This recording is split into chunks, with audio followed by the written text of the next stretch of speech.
Merci à tous. Déjà, j'ai fait un service. Nous sommes en plein boulot. Nous sommes en plein boulot. Nous sommes à la barre 32. Nous sommes toujours chargés dans la carte à conteneur. Nous sommes en Abino. Nous sommes protégés à bloc à bas. Nous sommes en Suisse. Protégés un peu la barre 32. Nous sommes en Europe. Nous sommes en confiance. Par eux, nous sommes. Nous sommes en agence et qui a des vacances dans le mois d'août. J'ai fait un service à porter 40. J'ai fait un service à porter garant qui peut ça sur le bureau pour recharger les 10 juillet. Plus tard, les 10 août, et vous allez à Kim. Oh, nous sommes en vacances en mois d'août. Ben, j'ai fait un service. Nous avons les lots, nous avons les 22, nous allons retirer par 30. Dans la première verrou, nous allons à Moussala. Et là, j'ai fait un service. Agence Oyabino. Nous sommes en Suède, en Suisse. Bana Danemark, Bana Bundes, Bana France, surtout France que vous voyez, Nicolas, confiance et à ma carte dans la France. Il n'est pas une parisienne, on a tout dans la confiance dans lui. En tout cas, dans CPLP, la confiance pour Pessinga, il y a d'autres partout où l'agence a fait un service à Ali. Dans la minute de Bani, on a bloqué à bar 33, où il y a comment, dans début août, où nous sommes bloqués à Benga Bisso, pour nous bloquer. Dans l'opération message, c'est mon sous quand on a fait un service, bar 29, c'est Télémi. Plus tard, mercredi, Malibanda, jeudi, nous sommes à bar 29, les Canadiens font service pour nous bloquer. Merci, message à vous, dimanche à Lyon. Il y a mon état qui fait service. Merci. Et là, si ça dit, moi, mes collègues qui font service. Mbote disu bandeko na bandeko ya ngai oyo balingaka mikola na magazine to komu wapi lelo oyo Congo na biso elamuki ndenge nini tokolakisa bino lelo comment bandeko bazwaka traitement pour na Shabunda na Sud Kivu lelo tokolakisa bino spécial la vie à Shabunda botala ba congolais tozo na 4e siècle tozo indépendance depuis mbula nini lelo oyo bota dimension ya pasi oyo ba congolais ba ko souffrir nango nini eko bloqué décollage boka na biso boka ne liboso na niveau social ya politique culture makambo baso nini e blokaka biso nyonso to lukaki changement na mboka au Congo tebanda koloba ezala ngai yo na telemiawa ezala patron na ngai ndeko Eliezer Tambwe tebanda kolela ete changement na mboka au ife salama ba congolais baso tebanda koloba changement na mboka ife salama changement yango esalami na nzela ya mwana mboka Félix Antoine Tshilombo Tshisekedi congolais azana besoin social et bonga ali malamu congolais azana besoin sécurité congolais azana besoin asala ba mouvement to linga sala malamu na mboka na Congo librement mais auto comme na mikolo na kata Congo en tout cas ils ont sala malamu te makambo le kakune na Luvungi député provincial moko un individu toyoka kaka o ba ADF baza ba rebelle wan ceux Ougandais o ceux bandani ba bomaka biso ba congolais na mboka na biso mo susu ba congolais to ko bomana likolo ya kowelela kibokonzi. Le député national Lik Moulimbalimba, élu du territoire d'Uvira, est accusé d'avoir ordonné à sa garde de tirer sur un homme qui est décédé sur place à Luvungi, plein de la Ruzizi, dans le territoire d'Uvira, Sud Kivu, ce lundi 17 juin 2009 dans la soirée. C'est dans la suite des échauffourées liées à l'intronisation du nouveau chef de groupement d'Itar à Luvungi, M. Ombeni Maïcha, successeur de Ombeni Babaro, aujourd'hui député provincial au Sud Kivu. Difficile de dire exactement les circonstances dans lesquelles est mort M. Sarma. Les deux parties se rejettent la responsabilité et les circonstances de la mort du jeune sont différentes selon qu'on est dans tel ou tel autre camp. Selon plusieurs habitants, le sida est arrivé alors qu'Mboulimbalimba passait dans sa jeep suivi de son ambulance escorté par 3 militaires PM FARDC. Le jeune sur la route l'aurait hué. C'est dans cette colère qu'il est descendu dans sa jeep et a commencé à ruer des coups de boxe sur un jeune d'humilié. Obligé de répliquer contre le député national, ce dernier aurait ordonné à un militaire sous sa garde de tirer. Le jeune aurait donc reçu 3 coups de balle au niveau de la hanche. Le jeune homme sera transporté à l'hôpital, mais le corps était déjà sans vie. Contacté ce 18 juin 2019, aujourd'hui le député Moulimbalimba confirme également qu'un homme est mort, mais affirme qu'il s'agit d'un homme faisant partie de la milice Mbabaro qui aurait tenté de l'assassiner à la machette. De Uvira, Nyakati Uberaïmou, émission Tokomi Wapi.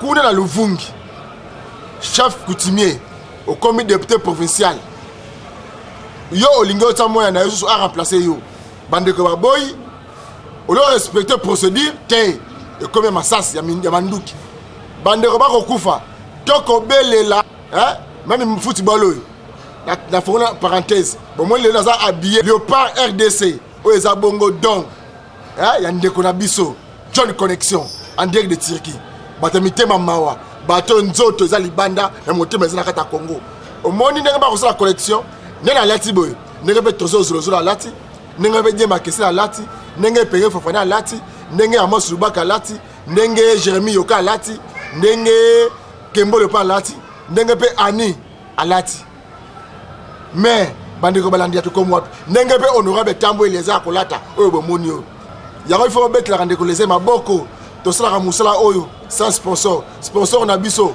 makanisi na ye sponsor na biso yemoko sponsor na biso mususu yemoko mitaka corps et âme pour bandeko na bino la to komi wapi base la bien bala la malamu base ka rémunéré bala tapi malamu yemoko ndeko Eliezer bandeko tout balinga rostoni makambu ya solo il faut soutenir ndeko wana batu ba kokufa kuna na Luvungi awa na kisa silence radio na utaki kobelela mikolo uti koleka kuna na États-Unis plus de 300 personnes bakoti ba ko boka ngundi na komba ba congolais na ba ko ba portugais na lingala bazana passeport ya ba angolais na ba ke tsenga mikanda ko ba congolais na ebité to comprendre bien batu ba ye plus de 300 personnes bakoti na mboka États-Unis ba ko ba lingala na portugais ba passeport bazana ngoza ya bangolais mais ba ko senga mikanda ko ba congolais makambo to mona na Europe ya ba étudiant rwandais nde yango to mona États-Unis mais ba congolais baza kula silence radio na ba ambassadeur na Kinshasa wa ba ko lebele ko moko te bo fandi ka buna ta likambo ko kwaya e komi tete yo baki to bele libino makambo le rwanda États-Unis bandero ba ko kota kuna ba ko ba portugais na lingala bazali ba passeport angolais ba ko senga mikanda ba congolais e bani ndenge nini ba congolais faut telema makambo le na Europe na ba étudiant rwandais ba problème de joie yangoyo et comme susu na bandero faut telema kwa na Shabunda makambo ko leka insécurité Luvungi plein de Ruzizi batu ba ko kufa butu moi bino awa to yawa biso nyosu match betama to gagner bo gagner ndenge nini ndeko na ngai bo gagner ndenge nini football africain c'est une cérémonie so bo yebite bo yezo tangisa bino makambo ne tambolaka football congolais c'est une cérémonie football africain c'est une cérémonie et ça makambo ko kena ngwana te et ça makambo ba big na ba papier te yango monaki na Kinshasa awa après Denis Kambai ils avaient combien de ministres baleka ba échoua na ministère du sport wana ba échoua na ministère wana pour la ligne teti mamba football c'est un big na kaete et c'est makambo mususu boya to expliquer bino et c'est makambo mususu o bino ba kanisa na ngote na Kinshasa to fanda ibenge na ba Costa Omari babi meshaka ko beta te Denis Kamba le bi mwana ko beta bo mona makamba sala na chante bo sepela kati bo tele makati voilà ça bino kena ezina do o makambo mususu ba kono ngo basalaka soki pe to yebite il faut to fanda to luka bato ba yebi pour la connaissance ya bine c'est la raté bolika ko gobe nyosu muté ba tia sa intérim ya ministère du sport ata sport morbo yeba asala yango na vie na yinga za bongo alelo za ministre intérim asala ma sport ni na sala poste ni ministériel o azwa parce que le na kata Kinshasa wa na kata Congo wa politique à Congo et comme mbilinga et comme bele ya motia mabe et là comme moko comme ça c'est ba congolais na FCC na la mukana na cash ezaka match football au de ce plateau au yambana mettez la place comme aucune il faut bondi makabatu ndeto betaka masolo matata mponyo bilo kasala manie makuna soko tali ko kamwa atata mponyo akutaka combien d'étages na maniema ba école za niveau nini tala lelo ba école na maniema ndenge komi ba école en étage bana ba kotaka école primaire gratuit na manyeme ezalaka te bapoliticien babanda politique liboso na ye bazobe misolo batika kosala yango te yango na kobelaka mpe na bandundu na Kikwit mbongo oyo bapesaka mpo na stade ya Kikwit ekenda wapi mpo ti lelo stade Kikwit wana eza na courant te eza na stade te mbongo oyo ebima mpo na financement ya barrage oyo koalimate Kikwit eza wapi eza mpe na niveau nini stade ya Kikwit mpe eza wapi parce que tu as un solo, il y a Congo, il faut comprendre la place de Okende. La place de Okoma. La place de Okomaka. Mbongo c'est Bima. Mbongo Kenda, Wapi. Nana kwa mi solo ya Congo ya stade de Kikwit. Bon, tu as la misugo. Tika ete, bozwa mwa mukie. La vie. Botande bandeko na biso toza bongo na tao tozali biso to 40 semana na banzoto yoza muta FCC yoza muta lamuka yote yo boye botala ndenge bandeko na biso ko na Shabunda na Sud Kivu ndenge ba vivaka poso ka beli akende ko bota ndenge bazoka traitement botala état ya centre de santé za ko na Shabunda na bokebi nyonso bolanda.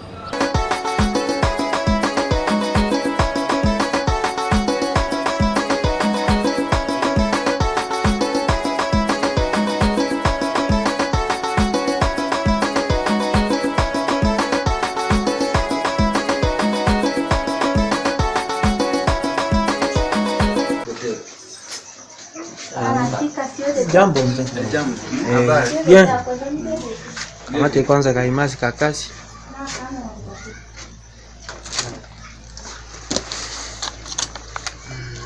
Niko kwanza hata na swali hata mbili.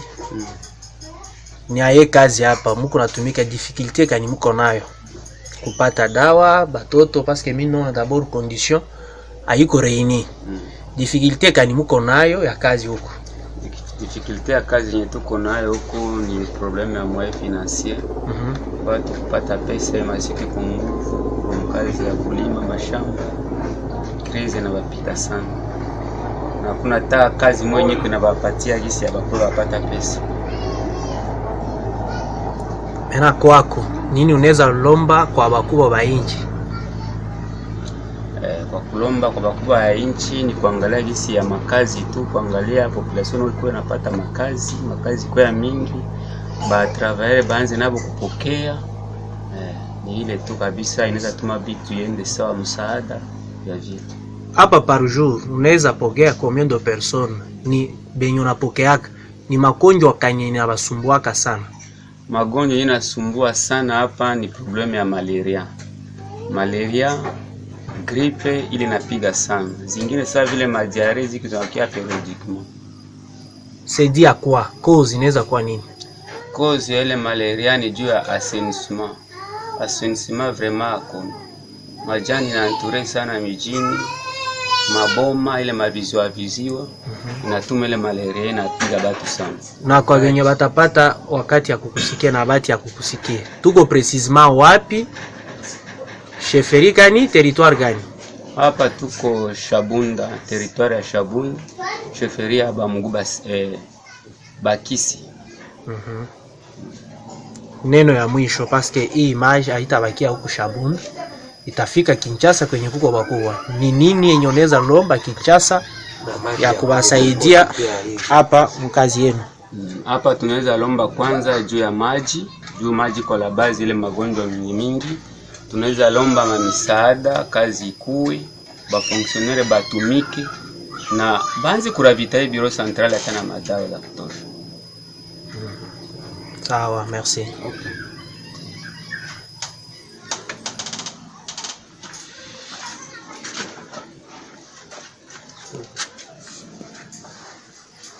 Merci bandeko balandia to komi wapi outi ko sepela moi image ko to telebino pona mokolo mwalelo to ko sepela pe na arrivé ya mwana somi ekolo Congo Jean-Pierre Bemba Gombo na mabela bakoko na ye asili ko ya déjà to yambiye na esengo nyonso boyende ezalaka sans incident ya moto ko belela ba congolais nyonso to zina bezo ba moko to souffrir mingi banda Mobutu ti lelo na ba querelle ya mikie ba congolais ba kokoyaka bakokufaka ti lelo barosimu kende bakenda baboteti bakenda bagangale bakenda baterese kapangala bakenda bapuwa mwamba bafaki ngiki bato baboma baoti lelo toyebaka te mpo na nini bakerele bakongolais tokotela bafitilité makambo ya buzoba mingi oyo tolandaka oyo eza l'essentiel te biso tolandaka makambo eza buzoba baarma tungulu bakendaka kaka boye tolandaka procès normal tosaka bamoyen makanisi baide te esaka naka place moko tolanda toyeba nani ayeli biso bakufa bakongolais ezalaka te même ntango ya mobutu ezalaka na niveau te yango omoni toyebi boye tokosouhaite bon retour na mwana mboka mwana somi ekolo Congo Jean-Pierre Bemba Gombo toyambi yo na maboka kofungama oyo eza mboka bakoko na yo moto akoboya yo aza te ndenge tolobaka na mwana mboka Félix Antoine Tshilombo Tshisekedi ndenge tokoloba pa na yo bakodute moto akodute yo aza te toyebi tata na yo toyebi mama na yo toyebi libota na yo na kati ya Congo moto akodute mpo na identité na yo aza te même mpo na Martin Fayulu même mpo na Mozito même mpo na ye Moïse Katumbi Tchapo bomona même alakisa mpe moto atangisa ye awa pichi banda aza wana moto apesa ye mayele na classe atangisa ndeko wana Moïse Katumbi Tchapo bamisu bakoloba babima kaka boye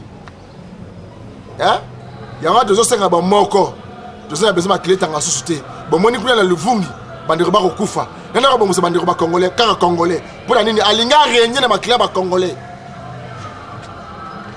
donc ndeko moko congolais alingi abonga kaka na bakile bakongolais na pe na Ruzizi ndeko liki fikira belela butu moi bato bakokufa te oza wapi lelo oyo bacivile nyonso basiliki balobi yo leta comme yo lingi koasiste bango kuna na plein ya Ruzizi te balingi bazwa bango moko bazwa place à l'état obele koyoleka kuna boyebisanga ti bacivile population ye moko asiliki alingi siko azwa sécurité na charge alobaki non ndeko yo okoyesela susu cérémonie chef coutumier kosalama te biso moko comme l'état koloba te awa biso moko tozwa makambo nga charge nini aleka kuna nani akozala responsable nani akozala bénéficiaire nani akozala perdant tozomona Luvungi kuna na messe mpe uti kosalama lelo mokolo malelo messe oyo tosalama monene kuna salle de marché mpo na mboka Congo messe ya monene bakongolais basala donc lelo ezali baévénement mibale ya liboso boyei malamu ya mwana mboka Jean-Pierre Bemba Gombo mwana somi ekolo ya mibale